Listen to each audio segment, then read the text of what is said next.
இது கிராமிய பொருளாதார மேம்பாட்டு நிகழ்ச்சி. சிப்பி காளான் வளர்க்குறீங்க? ஆமாம் சார், சிப்பி காளான் இது பண்ணிகிட்ருக்கோம். இது கிட்டத்தட்ட நாங்கள் ஏற்கனவே ஒரு 4 வருஷமாக பண்ணிகிட்டு இருந்தோம்.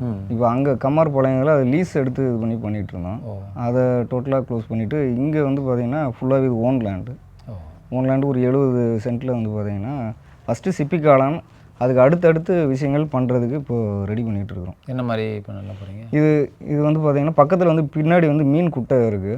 மீன் குட்டை வந்து பார்த்திங்கன்னா அதுக்கு மேலேயே வந்து நம்ம நாட்டுக்கோழி இது பண்ணி பண்ணுற மாதிரி, அதுலேருந்து வர்ற தண்ணி வந்து நம்ம ஃபீல்டுக்கு வந்து பார்த்திங்கன்னா செடிங்க இதுங்களுக்கு எல்லாத்துக்குமே அப்படி பண்ணுற மாதிரி அதுக்கு எல்லாத்துக்கும் இப்போ ஏற்பாடு பண்ணிகிட்ருக்குறோம். இப்போதைக்கு ஃபஸ்ட்டு ஸ்டார்டிங் வந்து பார்த்திங்கன்னா இந்த சிப்பி காளான் இது பண்ணி பண்ணிகிட்ருக்கோம். அதாவது எதுவுமே அந்த கழிவு வீணாக போகாமல். ஆமாம், கழிவு வீணாக போகாமல் பண்ணுற மாதிரி, மாடும் வந்து வளர்க்க இது பண்ணுற மாதிரி. அந்த மாட்டோட இது ஏற்கனவே நாங்கள் வந்து மண்புழு உரம் வந்து பண்ணிகிட்டு இருந்தோம் ராமஞ்சேரின்னு ஒரு இடத்துல. அதை வந்து அந்த மண்புழு உரமும் இங்கே பண்ணுற மாதிரி. அதுக்கு வந்து பார்த்திங்கன்னா சாணம் வந்து நம்ம கோசாலை இருக்குது, அதில் வந்து சாணம் பக்கத்தில் இருக்குது. ஆமாம், அந்த கோசாலையில் வாங்கி இது பண்ணி, ஏன்னா நம்ம இங்கே எடுக்கிற சாணம் பத்தாது, அது அந்த கோசாலையிலேருந்து வாங்கி இது பண்ணி மண்புழு உரமும் தயாரிக்கிற மாதிரி. ஸ்டார்டிங் இது வந்து பார்த்திங்கன்னா ஒரு பேஸுக்காக வந்து நம்ம இதை பண்ணி ஆரம்பிச்சிருக்கிறோம் ஃபஸ்ட்டு. இது அடுத்து வேல்யூட ப்ராடக்ட்டும் பண்ணுற மாதிரி ஒரு ஐடியா பண்ணிகிட்ருக்குறோம். சரி, இல்லை பொதுவாகவே கடைகளில் கிடைக்கிது எல்லாமே பட்டன் காளான் தான் கிடைக்குது. ஆமாம், ஆனால் நீங்கள் சிப்பி காளான் வளர்க்குறீங்க. சிப்பி காளான் பரவாயில்ல வளர்க்குறாங்க. ஏன்னா இதை பற்றி சொல்லுங்கள். இப்போ இதுக்கு எந்த அளவுக்கு வரவேற்பு இருக்குது, அதில் அந்த வளர்ப்பு முறை எல்லோரும் வளர்க்க முடியுமா? இப்போ நீங்கள் பெரிய செட்டப்லாம் பண்ணியிருக்கீங்க, தொடக்கத்தில் சின்னதளவுலாம் பண்ணியிருப்பீங்க. ஆமாம் ஆமாம், அதை பற்றி சொல்லுங்கள். இப்போ தொடக்கத்தில் பண்ணும்போது வந்து பார்த்திங்கன்னா நம்ம ஒரு குடிசை இதில் தான் பண்ணுது. குடிசையில் வந்து பார்த்திங்கன்னா இது இந்த மாதிரி சிஸ்டம் கிடையாது. அது ஃபுல்லாகவே ஃபாகர் இது போட்டு இது பண்ணி பார்த்திங்கன்னா அதுக்கு வந்து எக்ஸாஸ்டர் ஃபேனு 2 இடத்துல வந்து முன்னாடி வச்சுருப்பாங்க, வச்சு உள்ளே இது பண்ணி பண்ணது. அது சின்ன செட்டப்பில் பண்ணது, ஒரு 350 சதுரடி அந்த இதில் போட்டு பண்ணோம். அதுலேயும் ஓரளவுக்கு நல்ல ஈல்டு வந்துச்சு. அதை வச்சு நம்ம பேஸ் பண்ணி என்னென்னா சூப்பு கடை போட்டிருந்தோம். அங்கே உள்ளே வந்து பார்த்திங்கன்னா ஆமாம், அது வெளியில் சப்ளையும் பண்ணுறது. சூப்பு கடை நாங்கள் போட்டிருக்கறதுனால எங்களுக்கு தேவைப்படுறதுனால வந்து அந்த இதை எடுத்து சூப்பு கடை, அந்த சூப் பக்கோடா இது அதை போட்டு இது பண்ணி சேல்ஸ் பண்ணோம். இதில் வந்து வருமானம் கம்மியாக இருந்தாலும் அந்த சூப்பு கடையில் வந்து பார்த்திங்கன்னா டெய்லி ஒரு 2000-2500 ரூபா வருமானம் வரும். இதோடு சேர்ந்து டெய்லி ஒரு 3000. அதுலேயே வந்து பார்த்திங்கன்னா மாதத்துக்கு 1 லட்ச ரூபா எடுக்கிற மாதிரி பிளான் பண்ணி பண்ணிடணும் அந்த சின்ன செட்டப்லேயே. இப்போ இது வந்து பார்த்திங்கன்னா இதோட செட்டப்புக்கு மாதத்துக்கு ஒரு குறைஞ்சபட்சம் 2லேருந்து 2.5 லட்ச ரூபா எடுக்கணும். இது ஃபுல் ஈல்டு எடுத்தோன்னு சொன்னால் அந்தளவுக்கு எடுக்கணும். இது இந்த வெயில் காலத்தினால கொஞ்சம் ஸ்டாப் பண்ணி வச்சுட்டு ஒரு 20 நாள் கழித்து இந்த ஹியூமிகேஷன்லாம் பண்ணி திருப்பி ஆரம்பிக்கிற மாதிரி. இல்லை, அப்போ வெயில் காலத்துலேயும் இப்போ நீங்கள் வெயில் காலத்துலேயும் உங்களுக்கு வெயில் காலத்துலேயும் ஈல்டு வரும். ஈல்டு வந்து மற்ற இடத்த விட நமக்கு ஈல்டு வரும். இப்போ இந்த செட்டப்புக்கு மேலே வந்து பார்த்தீங்கன்னா இது அடுத்த வருஷத்துக்குள்ளே வந்து பார்த்தீங்கன்னா மேலே ஒரு கூரை இது மாதிரி போட்டு அதை வந்து பார்த்தீங்கன்னா வெயில் காலத்துலேயும் வந்து எந்த ஹீட்டும் வந்து கீழே வரவிடாத அளவுக்கு பண்ணுற மாதிரி ஒரு ஐடியா. இப்போ ஒரு சிப்பி காளான் வளர்க்கணும், இப்போ நான் தான் வளர்க்கணும்னு ஆசைப்பட்டேன்னு வச்சுக்கோங்களேன். அதுக்கு என்ன பண்ணணும், நான் என்ன பண்ணணும், நான் எனக்கு எதுவுமே தெரியாது. அதை பற்றி கொஞ்சம் ஒரு பொதுமக்கள் நிறைய பேர் எதிர்பார்ப்பாங்க. இப்போ ஒரு நிகழ்ச்சி பார்க்குறாங்கன்னா குறிப்பிட்டு இந்த சிப்பி காளான் இல்லை, பொதுவாக காளான் வளர்க்குற நிறைய பேருக்கு ஆசை இருக்குது. கண்டிப்பாக எந்த சூழ்நிலையில் வளர்க்க முடியும் அப்படிங்கிறது ஒரு எதிர்பார்ப்பு இருக்குது. அதை பற்றி சொல்லுங்கள். இது வந்து பார்த்திங்கன்னா 28 டிகிரி செல்சியஸ், இதில் வந்து 29 டிகிரி செல்சியஸ் வரைக்கும் இது தாங்கும். அதுக்கு மேலே வந்து 32 இது போச்சுன்னு சொன்னால் இது வந்து வளர்கிறது கொஞ்சம் கஷ்டப்படும். இது அந்தளவுக்கு நம்ம கூலிங் மெயின்டைன் பண்ணுறதுக்காக தான் இந்த பபுள் ஷீட்டு இது எல்லாமே இது பண்ணி போடுறது. இது சாதாரணமாக வந்து இதுலேயும் வரும், உங்களுக்கு கூரை ஷீட்டு இதுலேயும் வரும். அதை விட இதில் வந்து பார்த்திங்கன்னா நமக்கு கூலிங் மெயின்டைன் ஆகிறது நல்லா மெயின்டைன் ஆகும். அதுக்காக தான் இந்த செட்டப் இது எல்லாமே பண்ணுறது. உள்ள ஹியூமிடிட்டி இது ஹியூமிடிட்டி மெயின்டைன் பண்ணுறதுக்கு தான் மேலே இந்த ஃபாகர் இந்த இதெல்லாம் போடுறது. அந்த இது வந்து பார்த்திங்கன்னா எப்பயுமே அந்த ஹியூமிடிட்டி வந்து ஒரு 80லேருந்து 75 அந்த ரேஞ்சுக்குள்ளே வச்சுருக்கோம். இது வந்து கூலிங் வந்து பார்த்திங்கன்னா 28, 29 அந்த ரேஞ்சுக்குள்ளே வச்சுருக்கிறதுக்காக தான் இந்த எக்ஸாஸ்ட் ஃபேனு. பின்னாடி வந்து பார்த்திங்கன்னா அந்த கூலிங் பேட் இருக்குது. இந்த கூலிங் பேடு செட்டப் எப்படின்னு பார்த்தீங்கன்னா இந்த தண்ணி எல்லாமே இந்த ஆரோ பிளான்ட் ஒன்று இருக்குது. அந்த ஆரோ பிளான்ட்லேருந்து தண்ணி ஃபுல்லாகவே அந்த கூலிங் பேடுக்கு போகும். அந்த கூலிங் பேடு வந்து ஃபுல்லாகவே நனைஞ்சு இது பண்ணதுக்கப்புறம் இந்த எக்ஸாஸ்ட் ஃபேனை அந்த கூலிங்கை இழுக்கும்போது வந்து உள்ள அந்த இது வந்து மெயின்டைன் வந்துடும். உள்ள மெயின்டைன் ஆகும். அது பண்ணுறது இது சிப்பி காளானை வந்து ஃபஸ்ட்டு எப்படி இது பண்ணுறதுன்னு பார்த்தீங்கன்னா நாங்கள் பண்ணுறது வந்து 2 மெத்தட் இருக்குது. ஒரு மெத்தடு கெமிக்கலில் பண்ணுறது, இன்னொன்று வந்து பார்த்திங்கன்னா ஸ்டெரிலைட் பண்ணுறது, இந்த வேக வைக்கிற மெத்தடு. நாங்கள் பண்ணுறது வேக வைக்கிறது தான். ஏன்னா அது டோட்டலாகவே எல்லாமே ஆர்கானிக்காக பண்ணணுங்கிறது தான் நமக்கு. நிறைய பேர் ஆர்கானிக்னு சொல்லிட்டு வேறு மாதிரி பண்ணுவாங்க.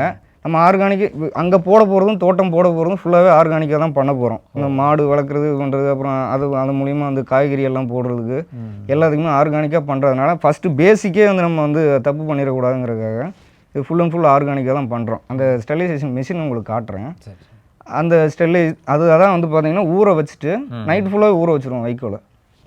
வெறும் தண்ணியில். ஆமாம், வெறும் தண்ணியில் நல்லா ஊற வச்சுட்டு அந்த தண்ணியை ஃபுல்லாக வந்து எக்ஸ்ட்ராக்ட் பண்ணி வெளியில் எடுத்துட்டு அதை எடுத்து வந்து பார்த்திங்கன்னா ட்ரை பண்ணிவிட்டு அந்த ஸ்டெரிலைசேஷன் மிஷினில் வந்து உள்ளே வேக வைக்கிறது. வேக வச்சு அதை எடுத்து நல்லா நல்லா கொஞ்சம் ஓரளவுக்கு ரூம் டெம்பரேச்சர் வந்ததுக்கப்புறம் இந்த மாதிரி வந்து இதில் வந்து பார்த்திங்கன்னா ஃபஸ்ட்டு ஒரு லேயர் வந்து ஃபஸ்ட்டு லேயரில் வந்து கொஞ்சம் வைக்கோலை வைக்கிறது, கீழே வந்து ஒரு விதையை போட்டுட்டு அதுக்கு மேலே வைக்கோல், அதுக்கு மேலே விதை சுற்றி போடுறது, அதுக்கு மேலே வைக்கோல், அந்த மாதிரி லேயராக கொண்டு வர்றது. இது பயிற்சி நீங்கள் எதை சொல்லி கொடுக்குறீங்களா? பயிற்சி இப்போதைக்கு நான் சொல்லித்தரல, நமக்கு வேறு நிறைய வேலை இருக்கிறதுனால, வேலைகள் இருக்குது, நம்ம நிறைய இருக்கிறதுனால சொல்லித்தரல. ஆமாம். சரி சரி. இல்லை இப்போ ஸ்டெரிலைசேஷன் சொன்னீங்களா? ஆமாம். ஸ்டெரிலைசேஷனுங்கிறது முதல்ல தண்ணியில் ஊற வைக்கணும்னு சொல்கிறீங்க, அதுக்கப்புறம் அதை வேக வச்சு இதாக பண்ணுவீங்களா? அதெல்லாம் அதுவே வேக வைக்கிறது வந்து பார்த்தீங்கன்னா அது உள்ள ஆட்டோமேட்டிக் தான் எல்லாமே. ஆட்டோமேட்டிக் 134 டிகிரி செல்சியஸில் அது வேகும் உள்ள. அது வெந்ததுக்கப்புறம் அது ஆட்டோமேட்டிக்காக அதில் உள்ளேருந்து வெந்து முடிச்சதுக்கப்புறம் அதில் சவுண்டு வரும். பீப் சவுண்டு வந்ததுக்கப்புறம் உள்ளேருந்து நம்ம வெளியில் எடுத்து உள்ளே 2 பின் இருக்குது. பின் ஃபுல்லாகவே நம்ம அந்த வைக்கோல் இது பண்ணி பண்ணுறது. அதிலேருந்து வெந்து முடிச்சதுக்கப்புறம் வெளியில் எடுத்து நல்லா ரூம் டெம்பரேச்சர் வந்ததுக்கப்புறம் தான் சீடை போடணும். அதுக்கு முன்னாடி சீடை போட்டிங்கன்னா அந்த சீடு வர்றதுக்கு திணறும். நல்ல ரூம் டெம்பரேச்சர் வந்ததுக்கப்புறம் போட்டு இது பண்ணி இந்த மாதிரி பேக் ரெடி பண்ணுறது. ரெடி பண்ணி இந்த ரூமுக்கு கொண்டு வந்துடுவோம். இந்த ரூம் கொண்டு வர்றதுக்கு முன்னாடி நம்ம ஓட்டையெல்லாம் போட மாட்டோம். எல்லாம் எடுத்து வந்து உள்ளே வச்சதுக்கப்புறம் தான் ஓட்டையை ஃபுல்லாகவே போட்டுருது. சரி. இல்லை இப்போ இந்த ஸ்டெரிலைசேஷன் சொன்னீங்களா, இப்போது அது நம்ம நேரடியாக சில பேர்லாம் கொதிக்க வச்சு பண்ணுறாங்களா அந்த மாதிரி? ஆமாம், அந்த மாதிரி பண்ணலாம். அதுக்கு டைம் டிலே ஆகும், இதாகும். இது வந்து பார்த்திங்கன்னா ஃபஸ்ட்டு எடுத்தோன்னே தான் 1 ஹவர் ஆகும் அந்த ஸ்டெரிலைசேஷன் பண்ணுறது. அடுத்தடுத்து பேட்ச் போகிறது வந்து பார்த்திங்கன்னா 15 நிமிஷத்தில் போட்டு முடிச்சிடலாம். இன்னொன்று, இந்த ஸ்டெரிலைசேஷன் மிஷினை நான் விதைக்காக யூஸ் பண்ண போகிறேன். இன்னும் ஒரு 6 மாதம் கழித்து விதை நாங்களே தயாரிக்க போகிறோம். அது விதை தயாரிக்கிறதுக்காண்டி இந்த ஸ்டெரிலைசேஷன் மிஷினை வச்சுட்டு இதோட பெரிய மிஷின் ஒன்று இருக்குது. அது 1 பேட்ச்லேயே அந்த கிட்டத்தட்ட ஒரு 40 பெட்டு போடுற அளவுக்கு எடுக்கலாம். அந்த இது பண்ணிட்டோன்னு சொன்னால் இது வந்து விதைக்கு மட்டும் வச்சுக்கிற மாதிரி ஒரு ஐடியா. அதான் சார், ஃபஸ்ட்டு அங்கே ப்ராஜெக்ட் போடும்போது சின்ன லெவலில் தான் போட்டிருந்தோம். சின்ன லெவலில் போடும்போது அந்த சூப்பு கடையில் நிறைய கஸ்டமர்ஸ் நமக்கு வர்றவங்களும் இந்த ஆர்கானிக் ப்ராடக்ட் இது நல்லா இருக்குன்னு இது டேஸ்ட்டு பார்த்துட்டு நிறைய பேர் கேட்க ஆரம்பித்தாங்க. இப்போ திருவள்ளூரில் நம்ம கஸ்டமரே கிட்டத்தட்ட ஒரு 300 கஸ்டமருக்கு மேலே இருக்கிறாங்க. இப்போ அவங்களுக்கு கொடுக்குறதுக்காக தான் இங்கே மெயினாக இந்த ஒரு பெரிய செட்டப் இது பண்ணி போட்டது. அது போக நம்ம வேல்யூ ஆடட் ப்ராடக்ட்டும் பண்ணுற மாதிரி ஒரு ஐடியா. அதுக்காக தான் இந்த செட்டப்புக்கு இன்னும் கொஞ்சம் பெருசாக பண்ணதுக்கு காரணம் வந்து பார்த்திங்கன்னா அது பத்தலை நமக்கு. அது போட்டது வந்து ஒரு சின்ன லெவலில் தான் போட்டிருந்தோம். அதை பார்த்து நிறைய கஸ்டமர் வர்றதுனால வந்து பார்த்திங்கன்னா இப்போ ஒரு பெரிய லெவலில் போட்டு பண்ணியிருக்கோம். இது ஃபுல் அண்ட் ஃபுல்லு ஆர்கானிக்காக பண்ணணும் அப்படிங்கிறது தான் நம்மளோட நோக்கம். அந்த எதுவும் கெமிக்கல் யூஸ் பண்ணி பண்ண வேண்டாம். கெமிக்கல் யூஸ் பண்ணி தான் நிறைய பேர் பண்ணுறாங்க. 99% கெமிக்கல் யூஸ் பண்ணி தான் பண்ணுறாங்க. அதை பண்ணக்கூடாது அப்படிங்கிறதுக்காக தான். ஏன்னா நம்ம இந்த ஃபீல்டில் ஃபுல்லாகவே ஆர்கானிக்காக பண்ணுறது தான் ஒரு ஐடியா. அதனால் வந்து ஸ்டார்டிங் பண்ணும்போது இதை கெமிக்கல் யூஸ் பண்ணாமல் பண்ணணுங்கிறது. இன்னொன்று, அங்கே நம்ம இது பண்ணதோடு இங்கே கஸ்டமர்ஸ் நிறையா வந்ததுனால தான் இது பெருசாக இது பண்ணி போட்டது. சரி. இப்போ இந்த காளான் இப்போ எத்தனை நாளில் உங்களுக்கு ஈல்டு கிடைக்கும்? ஈல்டு கரெக்டாக வந்து பார்த்திங்கன்னா பனி நேரம் இல்லைனா மழை நேரம்னு வந்து பார்த்திங்கன்னா ஒரு சீக்கிரமே வந்துடும். ஒரு மேக்ஸிமம் ஒரு 12லேருந்து 13 நாள்லேயே வந்து பார்த்திங்கன்னா ஈல்டு வெளியில் வர ஆரம்பிச்சிடும். ஆனால் வந்து உங்களுக்கு ஒரு இந்த மாதிரி வெயில் சீசனு இது கொஞ்சம் ஹாட்டாக இருக்குதுன்னு பார்த்தீங்கன்னா ஒரு 20லேருந்து 22 நாள் கொஞ்சம் அதிகமாகும். உங்களுக்கு இந்த ஹீட்டுக்கு ஏற்ற மாதிரி வந்து கொஞ்சம் நாள் ஜாஸ்தியாகும். ஹீட் கம்மியாக இருக்குது, உங்களுக்கு கூலிங் டெம்பரேச்சராக இருக்குது, நல்லா இருக்குதுன்னு பார்த்தீங்கன்னா 13 நாள்லேயே நமக்கு ஈல்டு வந்துடும். சரி. இப்போ இந்த ஒரு பேக்கில் எத்தனை கிலோ கிடைக்கும் உங்களுக்கு? கரெக்டாக ஒரு 1லேருந்து 1.5 கிலோ வரும் சார். நம்ம போடுற விதை வந்து பார்த்திங்கன்னா ஒரு 200 கிராம் கிட்ட போடுவோம். ஒரு இதில் வந்து பார்த்திங்கன்னா ஒரு கிலோ விதையில் வந்து ஒரு 6 பேக் வரைக்கும் போடலாம். 6 பேக் வரைக்கும் போடலாம். இதில் வர்றது வந்து பார்த்திங்கன்னா ஒரு பேக்கில் ஒரு 1.5 கிலோ கிட்ட வந்து வரும் நமக்கு. அப்போ அந்த ஒரு இதில் உள்ள வைக்கோல் அந்த விதை எல்லாம் சேர்த்து அதுக்குண்டான செலவு எவ்வளோ ஆகும்? இது எல்லாம் சேர்த்து வந்து பார்த்திங்கன்னா ஒரு அப்ராக்சிமேட்டாக ஒரு 50லேருந்து 60 ரூபாய்கிட்ட ஆகும். 60 ரூபா ஆகும். நம்ம எடுக்கிறது 1.5 கிலோன்னு பார்த்திங்கன்னா 200 கிராம் பேக்கெட் 60 ரூபாய்க்கு நம்ம சேல்ஸ் பண்ணுறோம் திருவள்ளூரில். அப்படின்னு கணக்கு போட்டிங்கன்னா பாருங்களேன், அப்ராக்சிமேட்டாக ஒரு 400 ரூபா. 400 ரூபா முன்ன பின்ன இருக்கலாம். மேக்ஸிமம் ஒரு 350 ரூபா கன்ஃபார்மாக அது ஆகும். அதாவது கொஞ்சம் ஓரளவு லாபகரமான தொழில் தான் சொல்லுங்கள். லாபகரமாக தான் வந்துட்டு இருக்குது. இப்போ இந்த இவ்வளோ பிரச்சனையிலையும் வந்து பார்த்தீங்கன்னா வெயில் இதுலேயும் வந்து பார்த்தீங்கன்னா நாங்கள் போட்ட விதை வந்து பார்த்தீங்கன்னா ஒரு 10,000 ரூபாய்க்கான விதையை இங்கே இது பண்ணி போட்டிருப்போம். இப்போதைக்கு வந்து ஃபஸ்ட்டு ஸ்டார்டிங்கில் இது பண்ணி போட்டோம். இப்போ வரைக்கும் ஒரு 50,000 ரூபாய்க்கிட்ட எடுத்தாச்சு. 10,000 இன்வெஸ்ட் பண்ணிக்க 50,000 கிடைச்சி 50,000 ரூபாய் எடுத்துருக்கு இப்போ வரைக்கும். ஓகே. அதாவது இப்போதைக்கு கம்மியாக கிடச்சா கூட பின்னாடி உங்களுக்கு நல்ல அடுத்த அந்த மழைக்காலத்தில் நல்லா இது ஃபுல் கெப்பாசிட்டி வந்து பார்த்தீங்கன்னா 2,500 பெட் வரைக்கும் இதில் போடலாம். ஆனால் இப்போ இந்த வெயில் காலத்தில் முடியுமா? அது வெயில் காலத்துலையும் போடலாம். அதுக்கேற்ற மாதிரி செட்டப்பு இன்னும் கொஞ்சம் நம்ம ரெடி பண்ணிட்டோன்னு பார்த்தீங்கன்னா வெயில் காலம் மழை காலம் எந்த இதாக இருந்தாலும் பிரச்சனை இல்லாமல் பண்ணிக்கலாம். சரி. ஆனால் நீங்கள் சொல்ல மாதிரி ஒரு குடிசையில் பண்ணுற அளவுக்கு அதோட இதோ அதிகமாக கிடைக்கும்னு சொல்லி சொல்லுவீங்க, அப்படி தானே? ஆமாம், குடிசையில் பண்ணுறது வந்து பார்த்தீங்கன்னா குடிசையில் பண்ணுறது இந்த மாதிரி டயத்தில் பண்ண முடியாது. பண்ணுறது ரொம்ப கஷ்டமாக இருக்கும், ஈல்டு வராது, அந்த CO2 ப்ராப்ளம்லாம் நிறையா இருக்கும். இதில் அந்த மாதிரி ப்ராப்ளம்லாம் இருக்காது. அந்த எக்ஸாஸ்ட் ஃபேனு அந்த கூலிங் பேடு இதெல்லாம் இருக்கிறதுனால நம்ம அந்த CO2 ப்ராப்ளம் எதுவுமே வராது. ஃபுல்லாகவே அந்த எக்ஸாஸ்ட் ஃபேன் வெளியில் இழுத்துரும். அது கூலிங்கும் நம்ம மெயின்டைன் ஆகிறதால வெயில் காலத்துலேயும் இது பண்ண முடியும் இந்த செட்டப்புக்கு. சரி. இது எந்த ஏரியா வரைக்கும் விற்கிறீங்க சேல்ஸ்? மேக்ஸிமம் திருவள்ளூர் விற்கிறோம் சார். திருவள்ளூர், அப்புறம் பட்டாபிராமிலையும் வாங்குறாங்க. சில பேர் ஆவடி இது பண்ணி வாங்குறாங்க. இது வந்து எவ்வளோ நாள் வரைக்கும் தாங்கும்? மேக்ஸிமம் செல்ஃப் லைஃப் வந்து 3லேருந்து 4 நாள். வெளியில் வச்சுருக்கலாமா ஃப்ரிட்ஜில்? ஃப்ரிட்ஜில் வச்சுருந்தேன். ஃப்ரிட்ஜில் வந்து பார்த்தீங்கன்னா நார்மல் டெம்பரேச்சரில், மேலே அந்த ஃப்ரீசிங்கில் வைக்காமல் கீழே நார்மல் டெம்பரேச்சரில் வச்சுருந்தா 3லேருந்து 4 நாள் தாராளமாக. அந்த பட்டன் காலம்லாம் வெளியில் வச்சுருக்காங்க. ஆமாம், பட்டன் காலம் வெளியில் வச்சுருந்தாலும் இது பண்ணாலும் தாங்கும். இது நம்ம அந்த கெமிக்கல் எதுவுமே யூஸ் பண்ணாமல் பண்ணுறதுனால வந்து செல்ஃப் லைஃப் ரொம்ப கம்மி தான். இதுக்கு செல்ஃப் லைஃப் ரொம்ப ஒரு நாள் 2 நாள் மேக்ஸிமம் 2-3 நாளுக்குள்ளே அவங்க சாப்பிட்டாங்க. அதனால தான் நம்ம டேரெக்டாக கஸ்டமர்கிட்டே போய் சேர்த்துடுறது. இப்போ கடைங்களுக்கு போய் கொடுத்தோன்னு சொன்னால் அவங்க வெளியில் வைக்கிறாங்க, இது பண்ணுறாங்க, அது செல்ஃப் லைஃப் அது கம்மியாகிடுது. அதனால் நமக்கு டேரெக்ட் கஸ்டமரே நிறைய பேர் இருக்கிறதுனால டேரெக்டாகவே நம்ம கொடுத்துறது, முக்கால்வாசி கடைங்களுக்கு போடுறதில்ல. சரி. இல்லை, இப்போ இந்த காளானில் என்ன, இப்போ நீங்கள் என்னென்ன மாதிரி வெரைட்டி ஏதாவது உணவு தயாரிக்கலாம்? இதில் நிறைய உணவுகள் பண்ணுறாங்க சார். சூப்பு பண்ணலாம் ஸ்டார்டிங்கு. அப்போ உங்களுக்கு சூப்பு இது பண்ணால் உங்களுக்கு தெரியும். அது அந்த சூப்பு இது வந்து பார்த்தீங்கன்னா நார்மல் அந்த சூப் மாதிரி இதில் பண்ணலாம். அதை விட இதில் டேஸ்ட்டு நல்லாயிருக்கும். உங்களுக்கு பக்கோடா பண்ணுற மாதிரி பண்ணலாம். இதுலேயே வந்து பார்த்தீங்கன்னா சிப்பி காளான் பக்கோடா பண்ணலாம், 65 மாதிரி பண்ணலாம். அப்புறம் இதிலே கிரேவி, இந்த மட்டன் கிரேவி, இது சிக்கன் கிரேவி மாதிரி அந்த கிரேவி மாதிரி பண்ணலாம். அப்புறம் இதில் ஐட்டம் நிறைய பண்ணலாம், நிறைய விஷயங்கள் பண்ணலாம். பிரியாணி இந்த மாதிரி பல பிரியாணி பண்ணலாம், பிரியாணி பண்ணலாம்.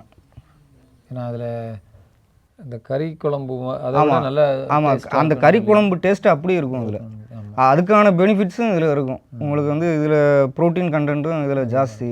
அதனால் அதில் என்ன பெனிஃபிட்ஸ் இருக்கோ அதே அதுக்கான ஈக்குவலான இது அதிகம். இல்லை, அது அளவு தெரியுமா உங்களுக்கு? அதோட இதை எவ்வளோ சதவீதம்? ஏதாவது சதவீதம் எனக்கு கரெக்டாக அதெல்லாம் நான் படிச்சுட்டு பார்த்துட்ருக்குறேன். கரெக்டாக தெரியாது, ஆனால் அது ப்ரோட்டீன் கண்டென்ட் அதை விட ஜாஸ்தியாகவே இருக்குது. சென்னை, திருவள்ளூர் இந்த மாதிரி ஏரியாவில் அதிகமாக இருக்கா இந்த காளான் வளர்ப்பு? இது ஒரு சில பேர் தான் பண்ணுறாங்க சார். பண்ணுறவங்களும் இதை விட்டு வெளியில் போயிடுறாங்க. எதுக்காக? ஆமாம், அது மெயின் காரணம் வந்து பார்த்தீங்கன்னா மார்க்கெட்டிங் கரெக்டான ஒரு இது ஸ்ட்ராட்டஜி பண்ணாமல் தான் அவங்க வெளியில் போகிறது. இன்னொன்று, விற்பனை கொண்டு போய் அவங்க கடையில் கொடுக்குறாங்க. கடையில் நிறைய பேக்கெட் கொடுக்குறாங்கன்னா நிறைய பேக்கெட் அவங்க வேஸ்ட் பண்ணிடுறாங்க. ஒரு 50-40 பேக்கெட் கொடுக்குறாங்கன்னா அதில் ஒரு 20 பேக்கெட்டு 25 பேக்கெட் விற்கிறாங்கன்னா மீதி பேக்கெட்டை வேஸ்ட் பண்ணிடுறாங்க. அதை அந்த வேஸ்ட் பண்ணாலும் அதை எடுத்து வேல்யூ ஆடட் ப்ராடக்டாக பண்ண தெரிஞ்சால் இந்த தொழில் நல்ல லாபகரமான தொழில். ஆனால் அது நிறைய பேருக்கு அது போகுது, அப்படி வேஸ்ட்டாக போகுது அப்படிங்கிற அந்த மன இதுலேயே வந்து பார்த்திங்கன்னா நிறுத்திடுறாங்க. பொதுவாக மக்கள் மத்தியில் அந்த காளானுக்கு எந்த அளவுக்கு வரவேற்பு இருக்குது? வரவேற்பு நிறையவே இருக்குது. ஃபஸ்ட்டு அந்த முட்டுக்காலனே சாப்பிட்டுட்டு இருக்காங்க, இதுக்கு மாறுறதுக்கு கொஞ்சம் இது பண்ணுறாங்க, அடாப்ட் ஆகிறதுக்கு. ஆனால் இதை சாப்பிட்டு பார்த்துட்டாங்கன்னு பார்த்தீங்கன்னா அதை விட இதில் டேஸ்ட் நல்லாவே இருக்குது. அந்த மட்டன் டேஸ்ட்டுக்கு ஈக்குவலாக நம்ம என்ன இன்க்ரீடியன்ஸ் போடுறோமோ அதே இது வந்து பார்த்திங்கன்னா இதில் வந்துடும். இப்போ இன்னொன்று ஒரு விஷயத்தை சொல்கிறதுக்கு மறந்துட்டேன். இது வந்து பார்த்திங்கன்னா ஈல்டு வந்து பார்த்திங்கன்னா ஒரு 20 நாள் கழித்து வருதுன்னு பார்த்தீங்கன்னா அடுத்தடுத்த பேட்ச் போடுறதுக்கு வந்து பார்த்திங்கன்னா டெய்லி போட்டுக்கிட்டே இருப்போம். டெய்லி பேசிஸில் ஒரு 15 பேட்டு போடுறோன்னா அதுக்கு அடுத்த நாள் ஒரு 15 பேட்டுன்னு அப்படி போட்டுக்கிட்டே இருப்போம். அப்போ வந்து அந்த 20 நாள் முடியும் போது அந்த ஈல்டு வரும்போது அடுத்தடுத்த பேட்ச் எப்படி வந்து பார்த்திங்கன்னா ரெகுலராக டெய்லி நமக்கு பேசிஸில் வந்துட்டு இருக்கிற மாதிரி ஒரு ஐடியா பண்ணி 15 பேக் தினமும் போட்டுக்கிட்டே இருப்போம். நமக்கு தேவையான அளவு 20 போடலாம், 25 போடலாம். நமக்கு தேவை எவ்வளவோ அதுக்கேற்ற மாதிரி நம்ம போட்டுட்டு வர்றது. அந்த 15 பேக் போடுறோன்னா அந்த இந்த ஈல்டு முடிகிறக்குள்ளேயும் அடுத்த இது வர்ற மாதிரி பேட்ச் கண்டினியூஸ் ஆகிற மாதிரி டெய்லி நமக்கு அறுவடை கிடைக்கிற மாதிரி எப்படி பண்ணுறது? 30 கிலோ 40 கிலோ. ஆமாம், 40 கிலோ மேக்ஸிமம். இதிலேருந்து இந்த செட்டப்லேருந்து எடுக்க முடியாது 40 கிலோக்கு மேலே எடுக்கலாம். அதில் 40 கிலோனா ஒரு கிலோ வந்து பார்த்திங்கன்னா நாம் ஹோல்சேலாக விற்கிறது பண்ணுறது 250 ரூபா. நம்ம வெளியில் 60 ரூபாய்க்கு கொடுக்குறோம், அதான் 300 ரூபா ஒரு கிலோவுக்கு இது பண்ணுறோம். ஹோல்சேல் ரேட்டுன்னு பார்த்தீங்கன்னா 250 ரூபா.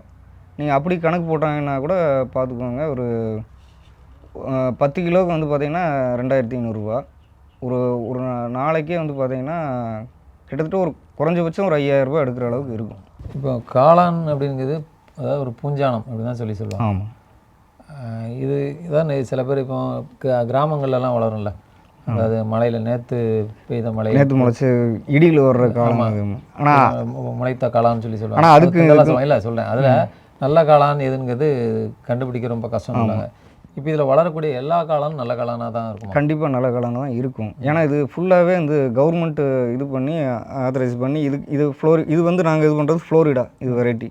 இதுலேயே நிறைய வெரைட்டி இருக்குது. ஃப்ளோரிடா, H1 அந்த மாதிரி வெரைட்டி இருக்குது. H1 நம்ம கிளைமேட்டுக்கு இதாகாது. இது 28 டிகிரி செல்சியஸ் 30 டிகிரி செல்சியஸ் போனாலும் இது தாங்கும் இந்த காளான் உங்களுக்கு.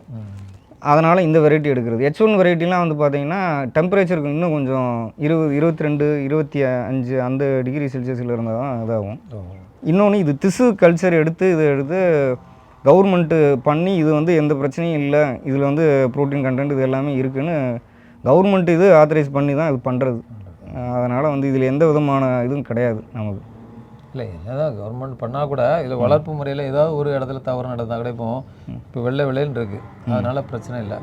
ஏதோ ஒரு கலர் மாறி இருக்குது, இல்லைன்னா நமக்கு தெரியாமல் இப்போ இந்த மூடி இருக்குது பார்த்தீங்களா, இதில் ஏதாவது ஒருவேளை ஏதாவது இருந்துச்சுன்னா அது ஏதாவது பாதிப்பு வருமா அப்படின்னு கேட்குறேன். இல்லை, இது மேக்ஸிமம் வந்து பார்த்தீங்கன்னா 3 நாள் வச்சுருக்கிறது நல்லது. அதுக்கு மேலே வந்து அது யூஸ் பண்ணாமல் இருக்கிறது நல்லது. நம்மளே சொல்கிறதே வந்து பார்த்தீங்கன்னா 3 நாளைக்கு மேலே யூஸ் பண்ணாதீங்க நாங்களே சொல்லிடுவோம்.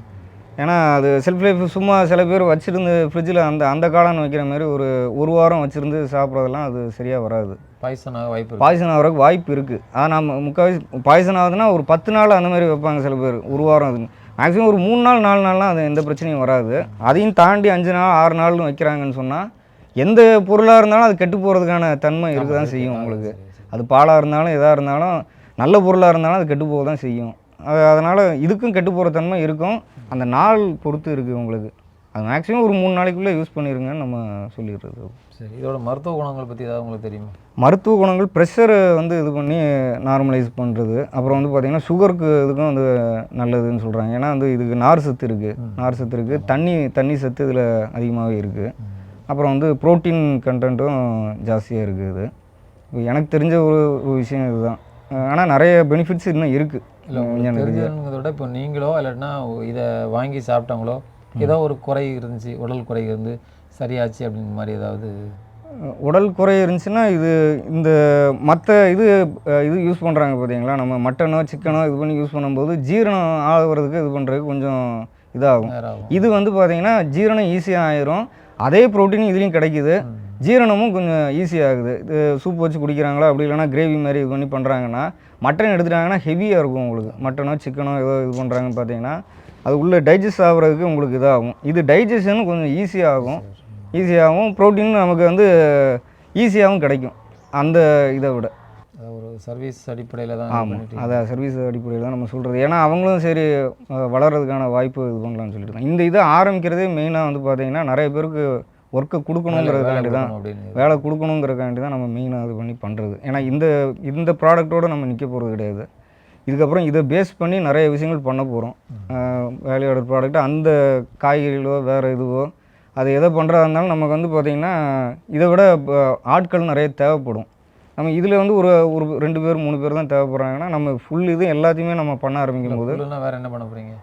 அதான் சார், அந்த மண்புழு உரம் தயாரிக்கிறது, அப்புறம் வந்து பார்த்திங்கன்னா இந்த காய்கறிகள் இதெல்லாம் அதுவும் போட போகிறோம்.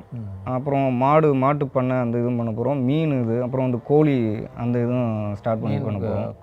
என்ன மாதிரி மீன்? எந்த மாதிரி மீன்னா நம்ம இந்த இடத்துல வளர்கிறது வந்து பார்த்திங்கன்னா அந்த வவ்வால்னு சொல்லுவாங்களே, ஏரி வவ்வால், அதுதான் இங்கே வளருது. அதனால் வவ்வால் அப்படி இல்லைன்னு சொன்னால் அந்த விரால், இந்த ரெண்டுத்தில் ஏதாவது ஒன்று சூஸ் பண்ணி இது பண்ணி பண்ணுற மாதிரி. அப்புறம் இதை வந்து பார்த்தீங்கன்னா இது வேல்யூ ஆடட் ப்ராடக்ட் பண்ணுறது இந்த லோக்கல்லையும் சேல்ஸ் பண்ணுற மாதிரி இது நான் ஏற்கனவே அமேசான், ஃப்ளிப்கார்ட் இந்த இதெல்லாம் பண்ணிகிட்டு இருந்தோம். இப்போ அதுலேயும் இது பண்ணி பண்ணுற மாதிரி வேறு ப்ராடக்ட்டும் பண்ணுற மாதிரி இந்த ப்ராடக்ட்டையும் அதில் சேர்த்து இன்க்ளூட் பண்ணி பண்ணுற மாதிரி ஒரு ஐடியா. நான் எனக்கு ஏற்கனவே மண்புழு உரம் இது வந்து பண்ணிகிட்டு இருந்தேன் அமேசான் ஃப்ளிப்கார்ட்டில். ஓரளவுக்கு லாபம் வந்துட்டு தான் இருந்தது. இந்த வேல்யூ ஆடட் ப்ராடக்ட் பண்ணுறதையும் அதுலேயும் பண்ணுற மாதிரி நாங்கள் தனியாக ஒரு வெப்சைட்டையும் க்ரியேட் பண்ணுற மாதிரி ஒரு ஐடியா. சரி சரி. என்ன படிச்சிருக்கீங்க நீங்கள்? BSc computer science sir. இதில் தொழிலுக்கு எப்படி அதில் வந்தது உங்களுக்கு ஆர்வம்? இது நான் நிறைய தொழில் பண்ணிகிட்டு இருந்தோம். இது எனக்கு பிடிச்சதுன்னா அது இந்த இயற்கை சார்ந்த இந்த விவசாய தொழில் இதுதான். சரின்னு சொல்லிட்டு நமக்கு எதில் ஆர்வம் இருக்கோ அதை எடுத்து பண்ணால் தான் நமக்கு அதிலேருந்து நம்ம முன்னேறதுக்கான ஸ்டெப்பு ஈஸியாக இருக்கும் அப்படிங்கிறதுனால. இப்போ நேரடியாக இந்த மாதிரி தொழிலுக்கு இறங்கிட்டிங்களா? வேறு ஏதாவது வேலையில் இருந்துட்டு வந்தீங்களா? நான் ஃபஸ்ட்டு வந்து பார்த்தீங்கன்னா கஸ்டம்ஸ் பில் கிளியரன்ஸில் இருந்தேன். நம்ம எல்லா தொழிலுமே சுற்றி வந்தாச்சு.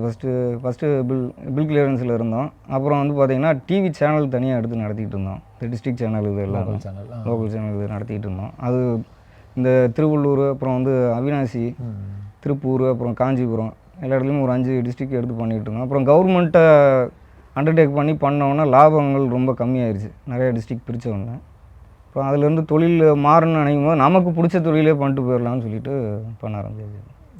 இப்போ எத்தனை வருஷமாக பண்ணிட்டுருக்கீங்க? இது நம்ம லீஸுக்கு எடுத்து பண்ணும்போது வந்து ஒரு 4 வருஷத்துக்கு முன்னாடி அதை பண்ண ஆரம்பிச்சிட்டோம். இப்போ ஓனாக பண்ணுறதுன்னு பார்த்தீங்கன்னா இப்போ தான் ஒரு 6-7 மாதம் ஆகுது. துணை உதவி யாரெல்லாம் உங்கள் வீட்டில் எங்கள் ஒய்ஃப் தான் மெயின் இதுக்கான இது. சொல்லுங்கல்ல. ஆமாம், ஏன்னா ஒய்ஃப் அவங்க பேரில் தான் எடுத்து இது பண்ணிகிட்ருக்குறோம். அவங்க தான் மெயினாக வந்து இப்போ அவங்களுக்கு தான் இதில் ஆர்வம் அதிகமாக, அவங்களுக்கும் ஆர்வம் ஜாஸ்தி. இப்போ நான் பண்ணிகிட்ருக்கிறது அவங்க வந்து பார்த்திங்கன்னா நமக்கு ஃபுல் சப்போர்ட் அவங்க தான் பண்ணுறது. ஏன்னா வீட்டில் உள்ளவங்க ஒத்துழைப்பு இல்லைன்னா நம்ம பண்ண முடியாது. ஏன்னா ஒரு தொழில் எடுத்து பண்ணுறோன்னா எடுத்தோன்னே காசு வராது கண்டிப்பாக. இது ஏற்கனவே அதில் காசு வர்றதை இவங்க பார்த்துட்டாங்க. சரி, அதனால் ஒரு நம்பிக்கை அவங்களுக்கு, இதிலேருந்து எப்படினாலும் காசை எடுத்துருவாங்க அப்படின்ற ஒரு நம்பிக்கையினால் இது பண்ணுறாங்க.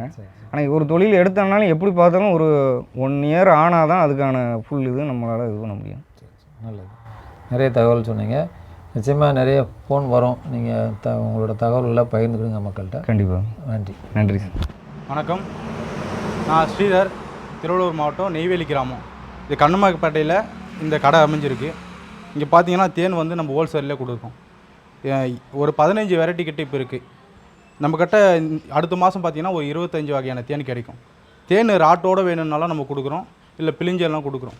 ஒரு கிலோ கணக்கில் நம்ம கிலோ கணக்கோ இல்லை 1 கிலோ 1/2 கிலோ கேட்டாலும் நம்மளுக்கு மக்களுக்கு கொண்டு போய் சேர்க்குறோம். இது வந்து நம்ம பியூராக எந்த ஒரு கலப்படம் இல்லாமல் இந்த தேனை கொண்டு போய் சேர்க்கணுன்றது நம்மளுடைய எண்ணம். இப்போ மார்க்கெட்டில் நிறைய இது தேனில் வந்து பார்த்திங்கன்னா கலப்படம் வந்துச்சு. இதை தடுக்கணுன்றதுக்காக நம்ம இதை எடுத்து பண்ணியிருக்கோம். நம்ம தொழில் வந்து விவசாயம் தான். இப்போ வந்து நம்ம தேன் எடுத்துன்னு இருக்கோம். இப்போ ஒட்டஞ்சத்திரம், இந்த திருச்சி இந்த பக்கம்லாம் பார்த்திங்கன்னா நிறைய மலைவாழ் கிராமம் அதிகமாக இருக்குது, மலைகள் அதிகமாக இருக்குது. மேற்கு தொடர்ச்சி மலையிலையும் இந்த திருச்சி, ஒட்டஞ்சத்திரம் இந்த பக்கம் இருக்கிற மலைகளிலும் நம்ம இந்த தேனை எடுக்கிறோம். இங்கே கிராமத்தில் பக்கத்தில் இருக்கிற தேனுங்களும் நம்ம அப்பப்போ கிடைக்குது. இப்போது சீசன் இந்த சீசன் இப்போ வந்து பார்த்திங்கன்னா முருங்கைப்பூ தேன் நம்மளுக்கு அதிகமாக கிடைச்சிருக்கு. இது ஒட்டஞ்சத்தில் எடுத்தது. இந்த பக்கம் இந்த கொம்பு தேன், பாறை தேன், நிறைய தேன் நம்மக்கிட்ட கிடைக்குது. எல்லா தேனும் வந்து பார்த்திங்கன்னா நம்ம ராட்டோடவும் கொடுக்கலாம், இல்லை பிழிஞ்சும் கொடுக்கலாம். இது பார்த்திங்கன்னா நண்பர் வந்து காளான் பண்ண வச்சுன்னு இருக்காரு. இவரும் நானும் சேர்ந்து தான் பண்ணுறோம். இப்போது இந்த தேனில் வந்து பார்த்திங்கன்னா கொம்பு தேன் இருக்குது, பாறை தேன் இருக்குது, அடுக்கு தேன் இருக்குது, நீலக்குறிஞ்சி, கருங்குறிஞ்சி, அப்புறம் மலை தேன் இருக்குது. மலை தேன்லேயே 2-3 வெரைட்டி இருக்குது நம்மக்கிட்ட. அது எப்படி பார்த்திங்கன்னா வாசனையற்ற பூக்கள் எடுக்கிற ஒரு இயற்கையான முறையில் நிறைய தேனீக்கள் நிறைய இருக்குது. தேனீக்கள் ஒரு 15 வெரைட்டி கிட்டே இருக்குது. இதில் வந்து பார்த்திங்கன்னா நம்ம அதிகமாக பார்த்திங்கன்னா வாசனை இல்லாத பூவெல்லாம், காட்டில் மூலிகை பூவெல்லாம் அதிகமாக இருக்குது. அதெல்லாம் நம்ம தேனீக்கள் வந்து நம்ம கண்ணுக்கு தெரியாது. ஆனால் தேனீங்க வந்து எல்லாம் தேன் சேகரிப்பு இருக்கும்போது இதெல்லாம் நமக்கு சேர்ந்து ஒரு மூலிகையாக நம்மளுக்கு கிடைக்குது. நம்ம தேன் பார்த்திங்கன்னா இது பாருங்கள், புளிஞ்சா அப்படியே ஒட்டாது, கீழே விழாது, கையிலே தான் இருக்கும், அவ்வளோ அடர்த்தி. இது எப்படி டீப் ஃபாரஸ்ட்லேருந்து எடுக்கிறதுனால இந்த தேன் இவ்வளோ அடர்த்தியாக இருக்குது. நீங்கள் இதே வந்து பார்த்தீங்கன்னா இந்த மார்க்கெட்லேயோ சூப்பர் மார்க்கெட்லேயோ இந்த பெட்டி தேன் வாங்குறீங்களே, இது அடர்த்தி கம்மியானது. அது எப்படி சொல்லுது, இந்த அடர்த்திக்கு அது வராது என்ன பண்ணாலும். நம்ம தேன் பியூராக இருக்கும். இதில் வந்து பார்த்திங்கன்னா எந்த கலப்படமும் கிடையாது.